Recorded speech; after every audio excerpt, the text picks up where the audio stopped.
Qué rasgo tan habitual de los argentinos esto de aferrarnos a un concepto, a una palabra, a una idea y machacar sobre ella y atribuirle casi propiedades mágicas. Por ejemplo, ¿qué duda cabía de que la inflación era mala para la Argentina? ¿Quién amaba la inflación? Por lo menos explícitamente nadie.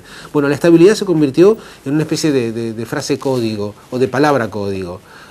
Hasta inclusive llegar a ser vaciada de contenido. La estabilidad es buena, pero cuando uno cree que la estabilidad es solamente ella la fuente de toda la felicidad, se equivoca. Ahora la palabra flexibilización aparece, para mi gusto al menos, con propiedades casi mágicas. Se trata de permitirle a los empleadores disponer de mejores posibilidades de libertad de operación para poder intensificar la productividad de sus empresas y consecuentemente, bueno, relanzar la actividad productiva. Daniel Funes de Rioja sigue desde la UIA, desde hace años, toda la parte laboral desde la perspectiva empresaria. Me gustaría preguntarle, doctor Funes de Rioja, si realmente no estamos exagerando un poco con este atribuirle a la flexibilización propiedades tan absolutas. ¿Será ella tan poderosa realmente? No, yo creo que poderosa ni mágica, pero es un instrumento necesario. Es decir, yo no creo en la ciclotimia, ni en el maniqueísmo, en otras cosas, o en blancas o negras. Sí, en cambio, me parece que en un diseño de economía globalizada, fuertemente competitiva, es necesario, por un lado, adaptar, porque en definitiva flexibilizar es adecuar o adaptar el sistema de relaciones laborales al sistema económico. Y esto en la Argentina tiene, en el campo de las relaciones laborales colectivas, fundamentalmente una palabra que es descentralización, es decir, una tendencia posibilitar una mayor adecuación de la negociación de las condiciones laborales al nivel en que ellas se desarrollan. En una economía cerrada podía ser cupular, podía ser centralizado, mientras que en una economía abierta depende más del tipo de organización de cada empresa, la tecnología que tiene, el producto, si exporta o no. Es decir, esto en lo que hace las relaciones colectivas. Y en lo que hace a la cuestión individual, fundamentalmente ahí, más que hablar de relaciones de trabajo, hay que hablar de empleo. Y entonces lo que uno mira es la experiencia internacional, y lo que los economistas aducen y ven es que los sistemas laborales rígidos restringen la posibilidad de acceso al mercado de trabajo. Es decir, por hacer más complejo el despido, lo que consiguen es bloquear el ingreso. Claro, uno se encuentra en ese sentido con el típico caso de las experiencias europeas y norteamericanas. Por ejemplo, es el día de hoy en donde el sindicalismo en Alemania, estoy hablando de una de las economías locomotoras del mundo, impide que se trabaje fines de semana y después de las 6 de la tarde. ¿Esto no ha obstado para que sea un país próspero y rico, Alemania? Bueno, yo creo que no, de ninguna manera, al contrario, hay una gran productividad. Lo que pasa es que está frente a una nueva realidad. La realidad de la globalización y de la incorporación de Europa del Este hace, y el otro día tuve oportunidad de escucharlo a Helmut Kohl en uno de estos desayunos en que participó acá, claramente señalando que lo que se está produciendo en Alemania también es un fenómeno de relocalización. En busca de condiciones más competitivas en lo laboral, las empresas están yendo a Alemania Oriental primero, después se están yendo a Checoslovaquia, Hungría, es decir, a nuevos países buscando estos factores. Entonces, ojo con el tema relocalización, porque migra por un lado la mano de obra y por otro lado migran las empresas. Esto es un fenómeno. Doctor Recalde, y la sensación que se tiene, y más que sensación pareciera ser en muchos casos una constatación, es que la lógica que lleva al empresario a buscar la flexibilización para poder manejarse mejor por la globalización, inevitablemente toma como víctima al trabajador. ¿Hay una flexibilización que no victimiza a los trabajadores? Lo que pasa es que la flexibilización en la Argentina se ha implementado como sinónimo de desprotección. Si uno analiza toda la legislación, no hablemos de la situación de hecho, sino toda la legislación de los últimos años, es difícil encontrar una ley o un decreto que favorezca directamente al trabajador. Lo que se enuncia es el favorecimiento indirecto, es decir, con esto va a reactivarse la economía, va a crecer y va a haber mayor empleo. Y hasta ahora lo que se ha demostrado es exactamente lo contrario. En 1991, cuando comienzan con estas leyes flexibilizadoras, estábamos en un 6,3% de desocupación. Hoy estamos en el 17,1%. Por otra parte, fíjese que ahora se está hablando de eliminar las indemnizaciones por despido. Y yo diría que ya desde marzo, abril de 1995, virtualmente no existen las indemnizaciones por despido, porque hay un menú de aproximadamente 17 contratos donde el empleador toma a un trabajador y cuando termina ese contrato de trabajo no le paga ninguna indemnización o le paga la cuarta parte de lo que hay. Más allá de las contrataciones fraudulentas. Fíjese que hay un contrato que se llama de aprendizaje, donde se toma a un trabajador para que estudie, pero nadie está obligado a enseñarle nada durante el primer año. Entonces realmente a este trabajador entra con el mameluco, pero cuando llega al usuario le pone un guardapolvo, como para que parezca un alumno, pero no aprende nada, y hace tareas generales propias de la actividad, pero se lo considera un estudiante. Lo mismo con las pasantías. Y esto es grave porque fíjese, ya no el sector privado. El Ministerio de Defensa ha tomado pasantes, ha tomado contratándolos por un año, un contrato total de ¿Defensa? Un año. El Ministerio de Defensa. ¿En qué tipo de actividad? ¿En fábricas militares? Empleados, donde se hace un contrato que parece una locación de servicios, ¿no? Eso sí, se fija una cifra y de esa cifra se le paga el 8,33% por mes. ¿Y el resto? Que es una remuneración. No, es la cifra global como si contratara, no sé, con un pintor. Y le pagan una cantidad, 100.000 pesos, pero 100.000 pesos dividido por 8,33, que es el sueldo. El aguinaldo se calcula como un 8,33%. Es decir, que hay además una actitud fraudulenta que viene del Estado. Hay mensajes contradictorios, por ejemplo, se prioriza la capacitación, pero el Estado el año pasado sanciona un decreto, el Poder Ejecutivo, rebajándole el salario, por ejemplo, a los investigadores del CONICET. ¿Y dónde se nutre de conocimiento del país si no es en el CONICET? Lo que a mí me cuesta entender, no sé cómo lo ve Funes de Rioja, se está hablando, por ejemplo, de que una de las herramientas posibles para precisamente hacer menos rígido el sistema es que el empresario pueda pagar el aguinaldo en cuotas. ¿De qué manera esto ataca el fenómeno de la desocupación?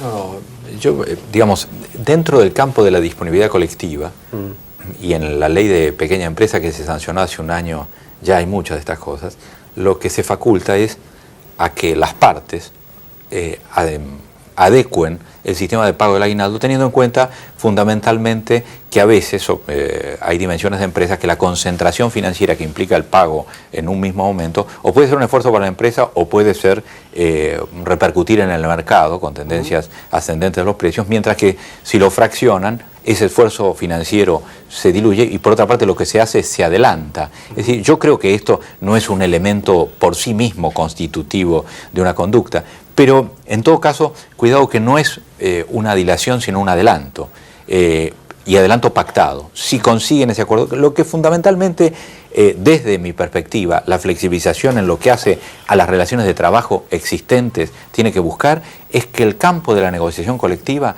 pueda avanzar más, sobre todo sobre aspectos que en la legislación son excesivamente rígidos, están marcados de una manera demasiado acotada y no permiten que las partes acuerden. Ahora, Recalde, usted admite que esta semana se dijo con la visita al país de 2 premios Nobel de Economía, el impuesto al trabajo es alto en la Argentina. Esta es una frase que uno la escucha todos los días. ¿Es alto el impuesto al trabajo en la Argentina? Es inferior al que tiene incluso Gran Bretaña, es inferior al de Alemania, Italia, Suiza, Bélgica, Francia, España, y hasta de la Gran Bretaña tiene el 42%, nosotros estamos en el 38% como impuesto indirecto al trabajo. Pero además, porcentaje... Ese es el promedio, pero el tope es 49%. Estas son estadísticas. No, pero es un porcentaje que se aplica ese 38% sobre el sueldo. O sea que sobre cada 100 pesos que yo le pago a un trabajador, 38 lo pago en impuestos. Sí, con aportes y contribuciones, tanto del empresario como del trabajador.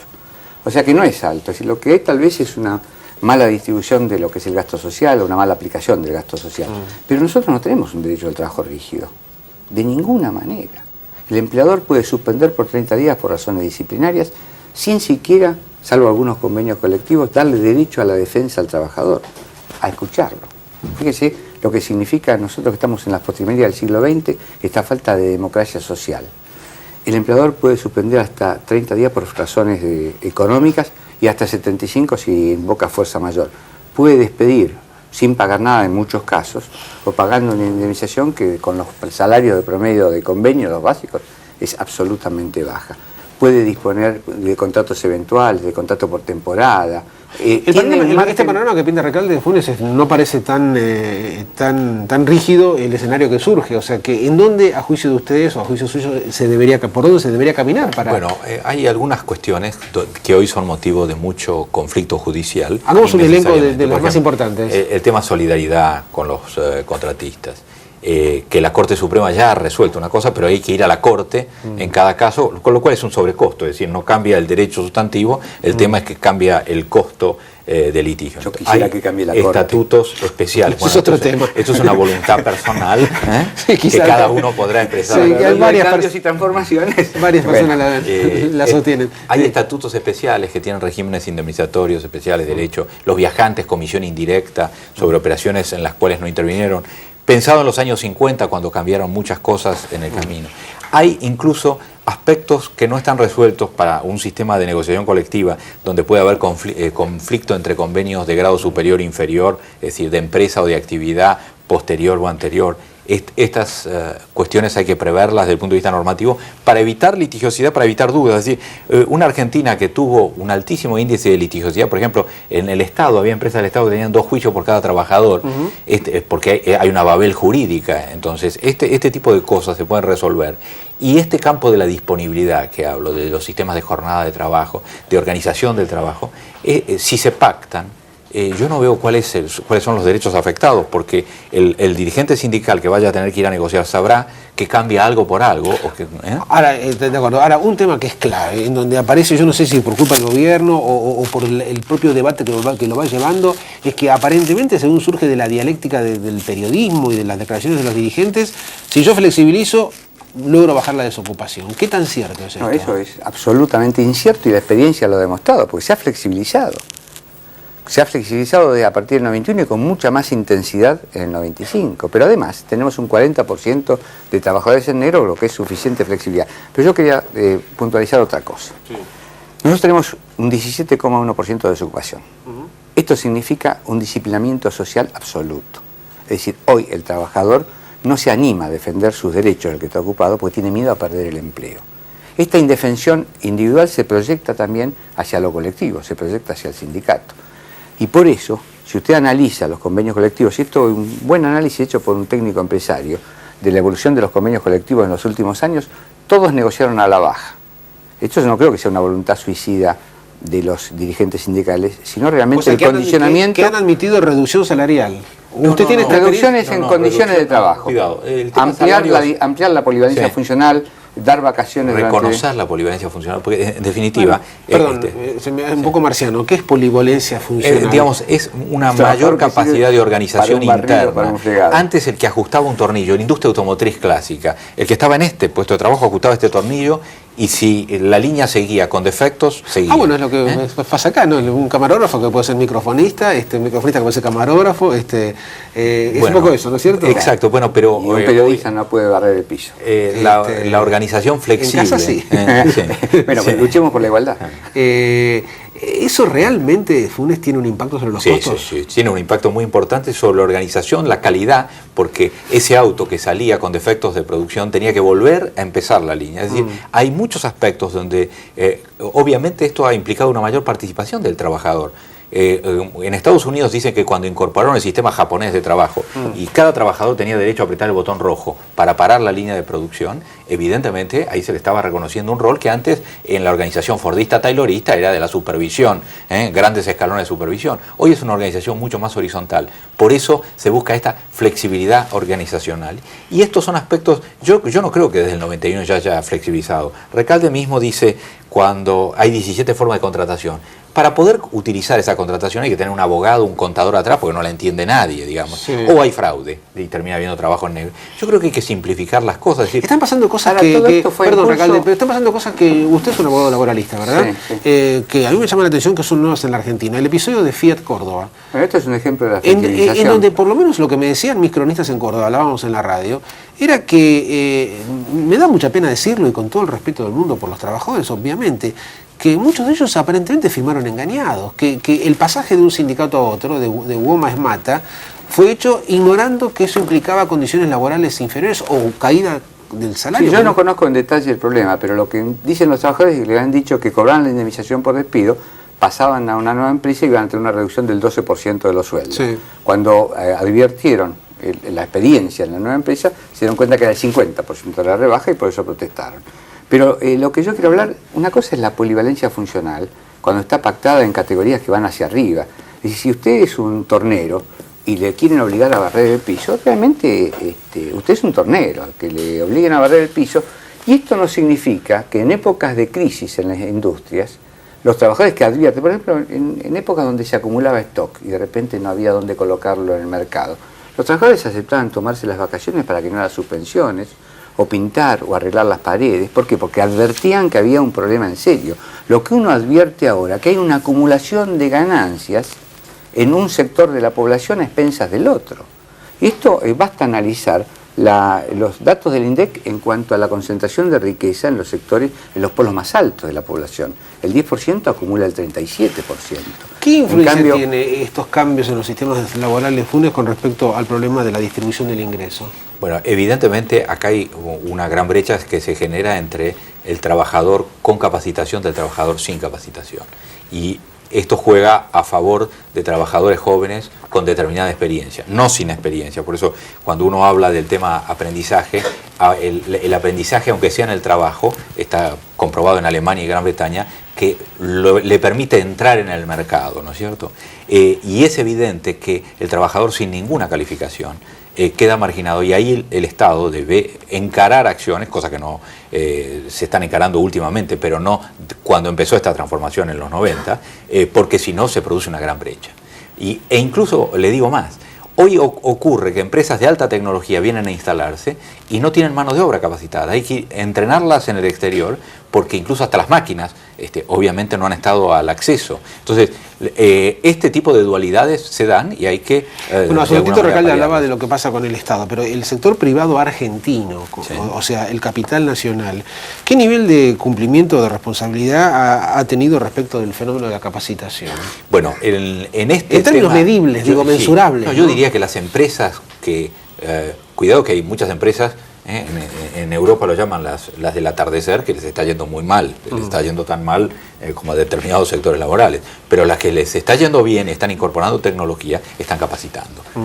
Ahora, en el universo, evidentemente este universo impacta en el PBI, en el Producto Bruto, esto hay que tenerlo en cuenta. En eso se da un poco, me parece, la dualidad japonesa, es decir, un sector que va hacia la alta tecnología, hacia la exportación muy fuertemente competitiva, y un sector que queda rezagado en pequeña empresa, que tiene que encontrar un modelo de tecnología, de apoyo tecnológico, otro tipo de apoyos con respecto a financiamiento, etcétera, y finalmente, al reconvertirse ella, reconvertir mano de obra para encontrar mayor competitividad. Recalde, hablando de desocupación, se sostiene como un dato muy sólido que por cada punto que aumenta la desocupación retrocede el Producto Bruto en 2 puntos. O sea que hay una relación directa, casi doblemente proporcional entre la desocupación y riqueza nacional, quiero decir. Sí, pero fíjese que el Producto Bruto Interno subió en los últimos 5 años del 35% y la desocupación está en el 17,1%. Y la productividad, ahí tenemos una discusión con Funes Rioja. La productividad, de acuerdo a mi criterio, estuvo en el 35% de aumento. Y el costo laboral, de acuerdo a la Unión Industrial, bajó el 12%. Pero además otras estadísticas. ¿De la UIA? Lo de Mar del Plata, en la reunión de la UIA. Sí, se dieron cifras con respecto a cifras macro, pero las mismas cifras macro, dadas por la Organización Internacional del Trabajo, muestran una pérdida de competitividad anual del 6%, pero de cualquier manera, yo creo que Sí, termina Recalde. No puedo terminar. Así es la distribución de la riqueza en el país, el sector empresario. Después mídanle los tiempos, van a ver que hablo más. El tema de la capacitación. De acuerdo a las estadísticas del Ministerio de Trabajo, aumentó la cantidad de subsidios por desempleo para el personal profesional y técnico.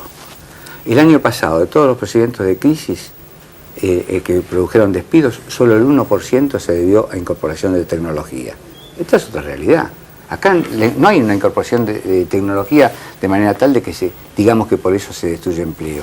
Ni por supuesto hay una contrapartida de capacitación donde realmente las empresas pongan para eso. Y por último, la pequeña y mediana empresa, es cierto. Voy a una final. En vez de proteger al trabajador hay que proteger a la pequeña. Tengo solamente 2 minutos, Recalde. El primero de ellos para Funes. Ustedes son profesionales, no son dirigentes políticos, sin embargo tienen posición tomada. ¿Cómo afecta al país este paro? El país del lunes que viene, después del paro de la CGT, ¿en qué cambia del país del jueves? Bueno, desde el punto de vista del diálogo, yo creo que este episodio del paro, más allá de que no comparta su carácter político y la pérdida que implica desde el punto de vista económico, porque también termina afectando a los propios trabajadores, yo creo que no debe interrumpir el diálogo dentro de la sociedad, digamos, como sociedad pluralista, y mucho menos en estos temas, porque estos temas son de necesario debate en la sociedad. ¿Cómo es el país del lunes después de la medida de la CGT? ¿Hay algún cambio cualitativo perceptible? Bueno, esto depende de cómo recepcionan quienes gobiernan la voluntad de los trabajadores de expresar su desconformidad y su protesta. Yo creo que es un ejercicio republicano de los derechos constitucionales, de expresar en la calle la protesta y plantear disidencias con el modelo económico, plantear cuestionamiento. Es político, pero no partidario. Se cuestiona la política económica social y esto está avalado por la OIT, que condenó al gobierno por las huelgas pasadas cuando le dijo que se tenía que abstener de tratar de reglamentar el derecho de huelga y coaccionar la expresión de huelga de la gente con cuestionar el gobierno la no política. parece que haya intentado... No, lo único que eso aplica sería una es un posición decreto de autista, ¿no? servicios esenciales, servicios públicos esenciales, donde obviamente quienes trabajan en los servicios públicos esenciales, como tienen un contrato privilegiado por trabajar en servicios públicos esenciales, tienen que respetar determinadas guardias mínimas, como en hospitales, transporte público, etc. Esto se ha hecho siempre y nunca, la verdad que 100% de los servicios obliga al Ministerio a prestar, con lo que deroga la huelga. Les agradezco mucho por estos elementos de juicio y por la discrepancia, que es lo fundamental. Bueno, tenemos que cerrar ya, tenemos apenas 30 segundos. El programa de hoy tiene una primera parte en donde la cultura de la ciudad es el protagonista. Sus nuevos administradores, sus nuevos proyectos, dentro de un escenario que no es muy diferente de lo que hasta hace un ratito estábamos charlando. La escasez de recursos, la imposibilidad de generar recursos nuevos, la necesidad de arreglarse con lo que existe, con una aplicación muy importante de la creatividad, de la imaginación, de la voluntad y del patriotismo, porque en definitiva, para hacer frente hoy a la dirección de organismos culturales hace falta mucho patriotismo, muchas ganas de renunciar al progreso personal en aras de un progreso social. Pero la parte buena de todo esto es que ciertamente hay una receptividad para esa propuesta cultural enorme en la ciudad de Buenos Aires y en todo el país. Segundo capítulo, lo que tenemos por delante dentro de muy pocas horas. Una medida de protesta social, más allá de lo que usted piense en casa sobre la efectividad o no de esa medida. Nadie puede, es cierto lo que acá se decía, desde el autismo, negar que en el país hay insatisfacción y que hay reclamos que no han sido mínimamente satisfechos. Ojalá que este tipo de elementos de juicio y este nivel de diálogo sirvan para la comprensión de los problemas graves de la República.